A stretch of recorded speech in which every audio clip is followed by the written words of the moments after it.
Hello everybody, welcome to Brave the Wild. Okay, today we are doing a field review on the JXO, the JXE JXO Knife. Now this is I'm not going to try to pronounce this, it's kind of sort of a weird name, it's obviously a Chinese-made knife.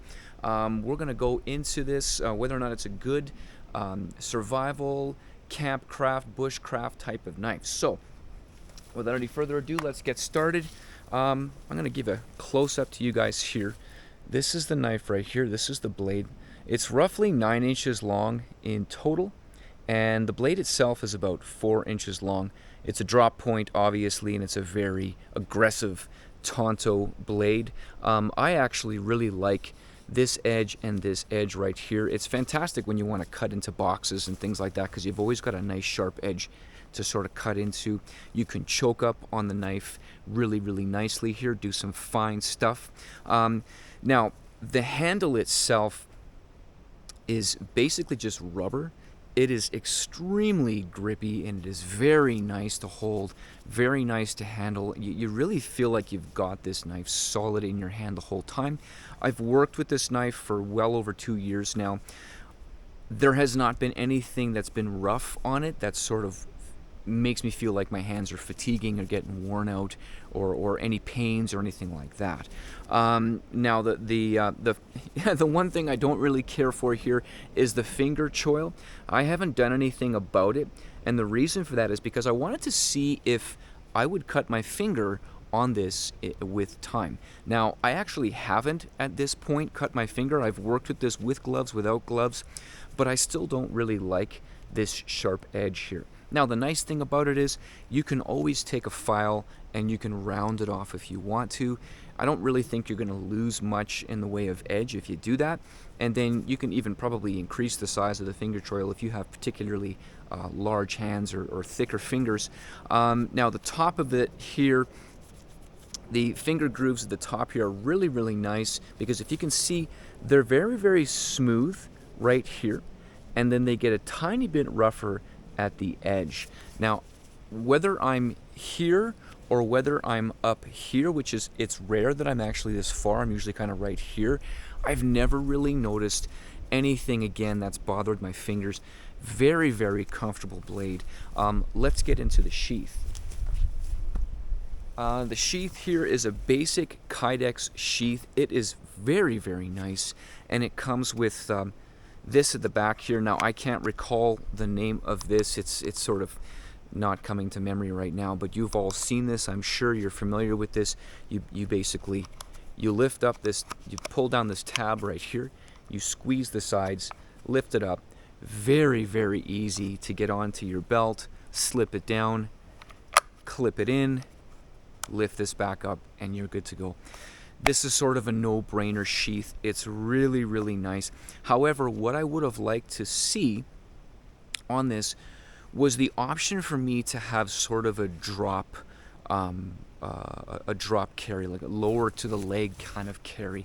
Because what I find when the knife is in, which, by the way, is, okay, so it's pretty solid for the most part. But yeah, if you're really rough with it, you can definitely take it out. What you might be able to do is drill an extra hole right close to here and put a screw in there, and that would tighten things up really well. But this is over 2 years of use. Not bad at all. The only thing I don't like here, I was saying, is when you've got it on the belt, I find the handle really can dig into the ribs. So, and I haven't really done this yet, but I think what I'm going to do is probably take this off and try to maybe reconfigure some kind of scout mount where maybe I just use just one hole, turn this the other way, and maybe even wrap a strap around it or something like that just to keep it in place. I don't know if that's going to work. If it does, I'll do another video for that, sort of a modification video. Now going into a little bit more of the knife here, kind of coming down here, I noticed there's just one screw, which at first I thought, wow, that's not really nice, it's not really going to hold it in place. But you got to remember, this is a handle that's not just like handle scales. This is like molded on. So I think if you took the screw out, you might be able to remove the handle if you wanted to do some sort of a paracord wrap. I've never tried that myself because the handle just felt so good. It's just an awesome handle. But yeah, and the screws never come undone. This has never been an issue whatsoever. And the thing that I really have to say that I like about this handle too is the absorption of shock. When I'm chopping with this, and yes, we will chop with this today. When I'm chopping with this, I find that I don't feel it.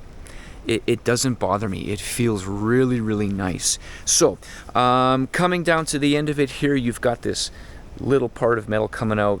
You can put a lanyard on there if you want to. I would have loved to see something that's wider and bigger that maybe I could sort of, drive a stake into or something like that. But not a big deal. I suspect, and I haven't done it yet, but we're going to try it today. I suspect you could drive a stake in with the knife itself. I'm not talking about metal stakes because I don't want to scratch this up, but I'm talking about like wooden stakes that you'd carve yourself and you want to pound it into the ground. I bet you this is going to do a good job. So let's look at the balance here. As you can see, it's balanced slightly forward here rather than having my finger there. I have it here. So that tells me that I like where the weight is here. I find that it's perfect. It's got a nice balance. I can chop right here if I want to do something light, and I can kind of choke back and I can chop right here. I don't even feel like I have to have a lanyard in my pinky or on my wrist or anything like that, because this is just such a good grip. So the next segment is going to be basically chopping down something relatively thick. We're going to bring it down, work it down, try to get a fire going, see how this works with the fire steel, and do some other things. We're going to make some pegs, we're going to do some batoning, we're going to play with this, and you guys can judge for yourselves whether or not this is a worthy knife.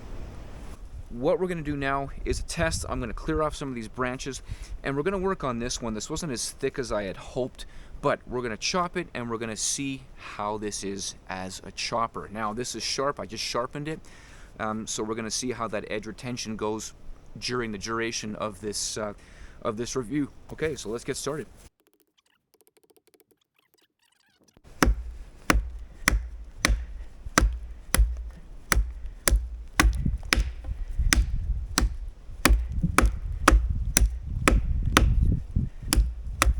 So I'm going to kind of work my way around it here. I'm going left hand too, just to make it a little bit more awkward.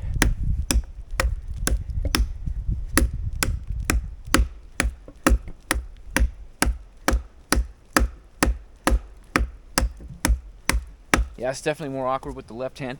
Okay, I'm going to come around this side here. Now keep in mind, this is just a 4-inch blade. There's not a lot of real estate there.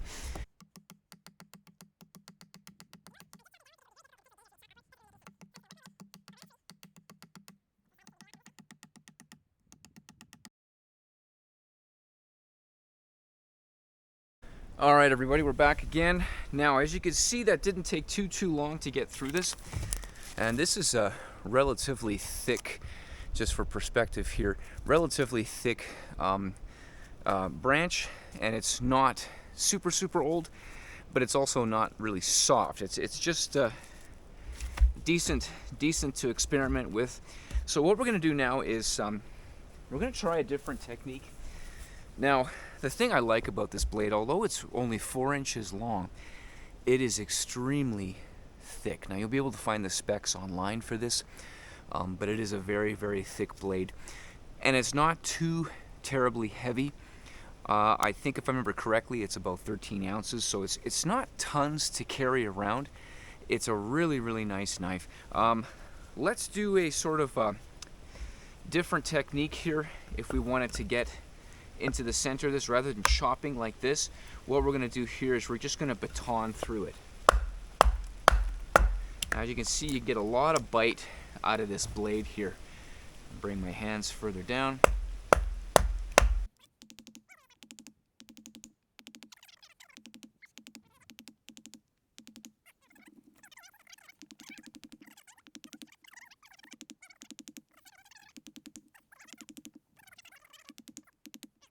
As you can tell, this really can bite a lot here.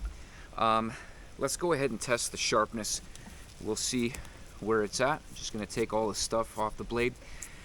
As you notice here, the finish has a tendency to sort of hold on to things, but I find once I take it home, I give it a clean, it's good to go. And remember, this is 420 HC, it's stainless steel. You're not going to get the rusting. I really, really like that personally. That is a nice thing. Here we go.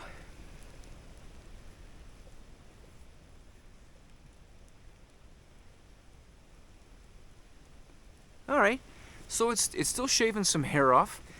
It's doing a pretty darn good job, all things considered. So, and this is some pretty rough use. I'm putting it almost straight into the wood here. That's the kind of stuff that can dull a blade awfully quick. So, okay, everybody. Right now, what we're going to do is we're going to notch out a little section for the rope here. I'm going to do an Adirondack tarp setup because of the rain. So we're going to notch things out, and then I'm going to take this knife and I'm going to attempt to drive this stake into the ground. Now, this is relatively soft ground. We're early fall right now, about the end of September. So let's go for it. Now, I really like the finger choil.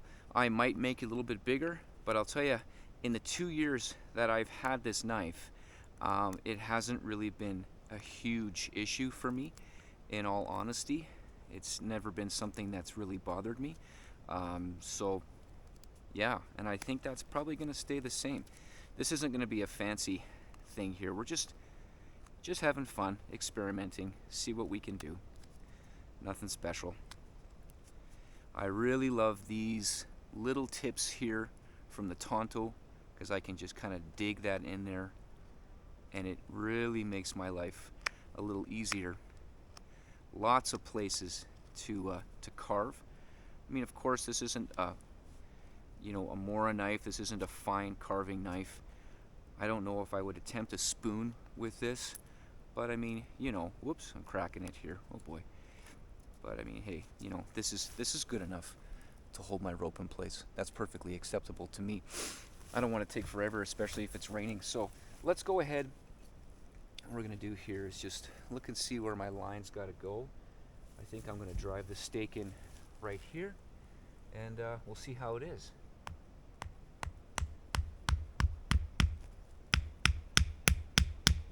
Yeah, it's going in.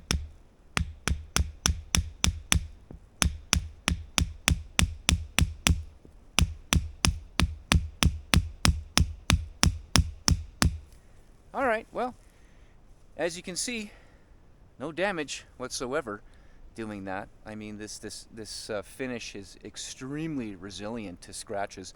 Like I said, I've had this for 2 years. Very, very strong.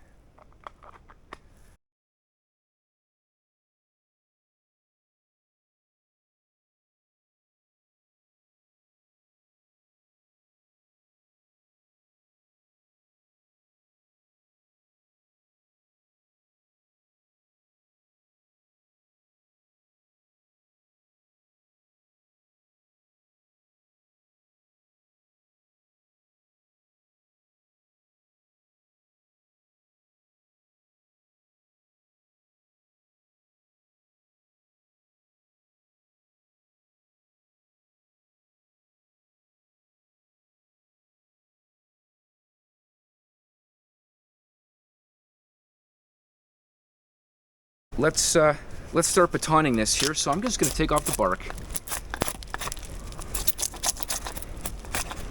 I might not normally do this, but we're just testing this blade.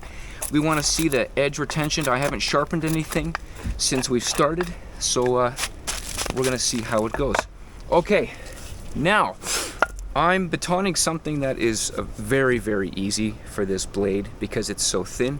So we're going to start from that, but we're going to also look at what it's like if we had to baton something that is significantly thicker, and are there alternatives to the way that I can baton to maybe help me out with a blade that's short.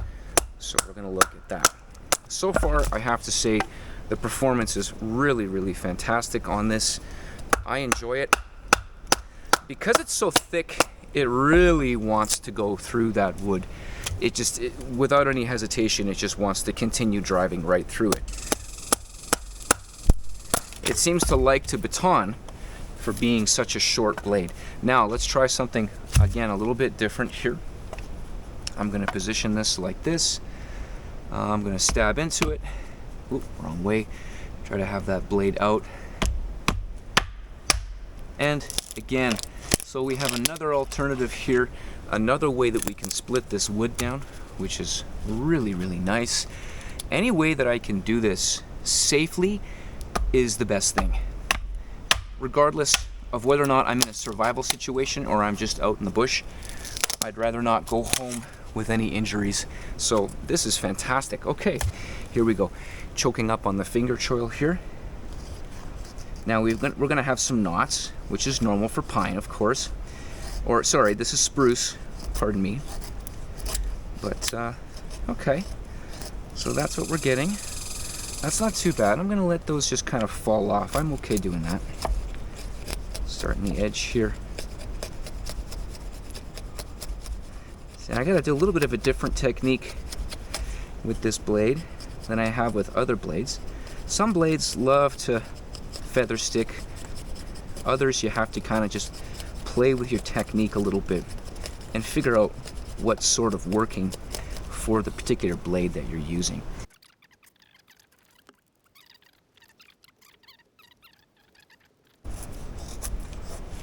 So that's pretty good. We'll go right around. All right, I'm going to show you guys this so you can maybe get an idea of how thick that is. So I think that our ferro rod or fire steel is going to be able to hit that and light it. Now, if it was raining right now, obviously that's going to be a whole new challenge, but we'll see what we can do, huh? We're going to see how this little 4-inch blade gets through something this thick. Here we go. I mean, really, I'm at the edge here. I'm already on the finger choil. So we'll see what it does.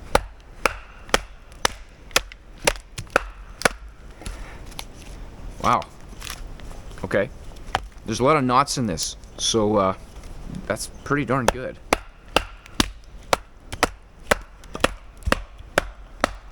Okay, let's go to the other side now. Yeah, as you can see, there's just a ton of knots in this wood here. Boy, what a... I think they should rename this the mini chopper, because for the size, I just can't believe how well this knife wants to chop. It's unbelievable. Right through a knot. That was really gnarly stuff. Let's go with an even worse one. This has got knots all over it. This is just a brutal piece of wood. It's going to be a real challenge for this little guy here. Look at that. Okay, it's going through. Wow. I am impressed. The sheer thickness of this knife is what gives it its ability to really just baton things that it shouldn't be able to baton. So just awesome stuff here. So I think that gives you guys a good example of what this knife can do here. Now before I go and get the fire going here, what we're going to do is a little bit of a test of prying. Now I'm not one to take the tip and gouge it in and start prying. I don't see the purpose of that. I've never actually had to do that in any situation that I've been in. But if you look at the tip here, have a look at it. It's thick, but I don't know if I'd want to be prying into hardwood really hard. I don't know. We're going to pry some bark off here to give ourselves a good base for this fire. So let's see what it does.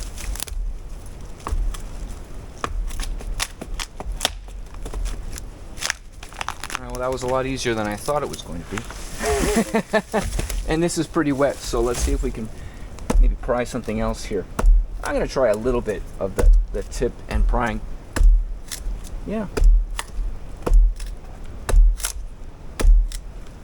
It's not bad. That's a better piece. Let's pry that off. Just work it to the end here. There we go. We even got some nice strips of bark on there. There's a little grub on there. we're going to put him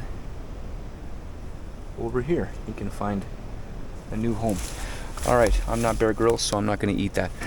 Before I can do anything, I want to get this base down a little bit more. So we're just going to kind of just scrape. And that's basically just going to be a little rougher on the blade. Again, we're going to see, this is another test for that edge retention. We want to see how it holds. So I got to get all this moisture off of here. I'm going to scrape all that moisture off. There is a lot of moisture on there. It's kind of nasty. So now we're going to just kind of carve it off like this. Let's see if we can do that instead. Just playing around, just doing different things. See how this blade behaves when we're doing different things. Okay, chop into that now. Again, that edge really tends to bite nicely. Here we go. Now, the next question is, what exactly do we have to strike this well-used ferro rod with here? I hope I don't break it. Now, the only thing, if you look here, is basically maybe this edge right here. Ooh. That edge right there. I'm not entirely sure what kind of bird that is, but hey, this isn't bad. There we go. Okay, we got that kind of going now. Just got to let that climb. It might be tough, it might take a few times to go, but we'll see what we can do.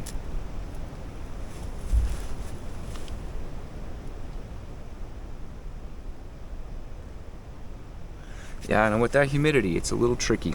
Okay, let's keep going then. Let's see what we can get. But that's not too bad to start.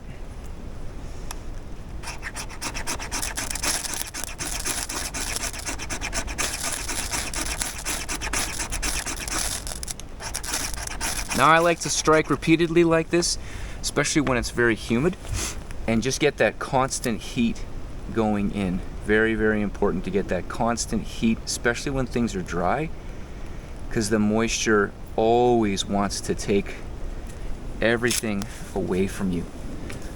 So that's what I like to do. This might even take it again. The rain is starting to come down again, for goodness sakes, which really sucks, but that's okay. It's the way it is. It's always, oh, I think I messed up the whole structure there. Oh goodness. All right, let's get some more of these going here. Oh, I can't take that off. Oh, and the rain's coming back. Whoops. Okay. Oh yeah, the rain wants to take this all away from me here.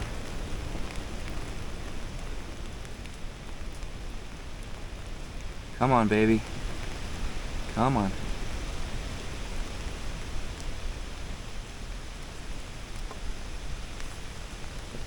Yeah, with all this rain, I might not get the opportunity, but at the very least, you guys got to see what this little knife is capable of. Okay, so I want to give you guys some more final thoughts on this blade right here, and let's start with the sharpness. Now, what we did for this video, as you could see if you went through the whole thing, is we chopped some wood. It was relatively hard wood. We did some batoning, we did some feather sticks, we did some more chopping, we did some carving of pegs for the tarp that you see behind me. A little bit of fine work we did as well, doing some spaces for the rope to kind of grab. I don't remember the name of that stuff, so forgive my lack of understanding of the technical names of things, but anyways, and then we also were able to get a fire going relatively quickly in pretty adverse conditions. Here we've got a lot of humidity right now. There's hail coming in and leaving, coming in and leaving. It's constant storm fronts coming through here. We were able to get a fire going, no problems, using the back spine right here. Now, overall, I have to say that with the design of this knife, I cannot believe that it is at least $100. With it being 420 HC or high carbon, just the design of it, the thickness of it, the toughness of it. Keep in mind, I've been using this for 2 years off and on. This knife should be more expensive. Let's go back to the blade retention, as I mentioned we were going to talk about before. Okay, I'm going to do the hair test again here and see where we're at. Oh my gosh, why does it seem like it's sharper than it was last time? Okay, I don't understand how that's possible, but as you can see from the bald spot on my arm, with all of that heavy use, this blade is still very, very sharp. And I will tell you, having used this and sharpened it many times, it is an extremely, extremely easy knife to sharp because of the nature of the separated edges. This one is very quick because it's a very short edge. This one is its own, and this one is its own as well. So with that combined, it makes this knife very easy to use, very easy to sharpen. I highly, highly recommend the JXE JXO Tonto. I believe it's called the Tactical Knife, but if you look on Amazon, you'll find it. I will attach the links for this. Once again, get out and brave the wild. God bless you guys.